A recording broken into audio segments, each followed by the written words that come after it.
Hello farmers, welcome to my channel. Subscribe ಮಾಡ್ಕೊಂಡು video ನೋಡಿ. ಇವತ್ತು ನಾಸಿಕ್ ಪ್ರೈಸ್ ಬಂದು ಥರ್ಡ್ ಕ್ವಾಲಿಟಿ 70 to 160 ರುಪೀಸ್ ಆಗಿದೆ. 70ರಿಂದ 160 ರೂಪಾಯಿ ಆಗಿದೆ. ಹಾಗೆ ಇವತ್ತರಿಂದ ಮಳೆ ಬೀಳೋ ಸಾಧ್ಯತೆ ಭಾಳ ಕಮ್ಮಿ ಇದೆ. ಸೊ ಹಂಗಾಗಿ ಪಲ್ಸರ್ ಮೇಲೆ ಜಾಸ್ತಿ ಮಾಡ್ಬೋದು ಅಂದ್ಕೊಂಡಿದ್ದೀನಿ. ಮಳೆ ಏನಾದ್ರು ಕಮ್ಮಿ ಅಂದರೆ ಪಕ್ಕ ಖಂಡಿತ ಅಪ್ ಆಗುತ್ತೆ. ಸೆಕೆಂಡ್ ಕ್ವಾಲಿಟಿ ಬಂದು 170ರಿಂದ 270 ರೂಪಾಯಿ ಗಂಟ ಆಗಿದೆ. ಸೇಮ್ ನೆನ್ನೆ ರೇಟೇ ಇವತ್ತು ಹೋಗ್ತಿರೋದು. ಫಸ್ಟ್ ಕ್ವಾಲಿಟಿ ಬಂದರೆ 310 ರೂಪಾಯಿಂದ 360 ರೂಪಾಯಿ, 370 ರೂಪಾಯಿ ಗಂಟ ಹೋಗಿದೆ. 310 to 370 ರುಪೀಸ್ ಗಂಟ ಹೋಗ್ತಿದೆ ಇವತ್ತು ಬಂದು ನಾಸಿಕ್ ಪ್ರೈಸು. ನಮ್ಮಂಥ ರೈತರ ಪ್ರಕಾರ ಸೀಸನ್ ಅಂದರೆ ಈ ಮಂತ್ 15ನೇ ತಾರೀಕಿಂದ, ಅಂದರೆ ಮೇ 15ನೇ ತಾರೀಕಿಂದ ಸೀಸನು.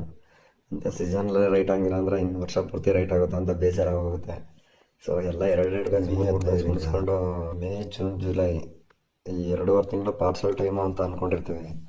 ಇಂಥ ಟೈಮೇ ನಡೀನಿಲ್ಲ ಅಂದರೆ ಇನ್ನೇ ಟೈಮ್ ನಡೆದದು ಅಂತ ಬೇಜಾರಾಗುತ್ತೆ. ಒಂದೊಂದು ಟೈಮು ಜುಲೈ ಸ್ಟಾರ್ಟಿಂಗ್ಗೆ ರೈಟ್ ಬಿದ್ದಾಗುತ್ತೆ, ಒಂದೊಂದು ಟೈಮು ಜುಲೈ 15ಕ್ಕೆ ರೈಟ್ ಬೀಳುತ್ತೆ. ಈಗ ಲೈಕ್ ಮಾಡಿ, ಶೇರ್ ಮಾಡಿ, ಸಬ್ಸ್ಕ್ರೈಬ್ ಮಾಡಿಬಿಡಿ ಫ್ರೆಂಡ್ಸ್.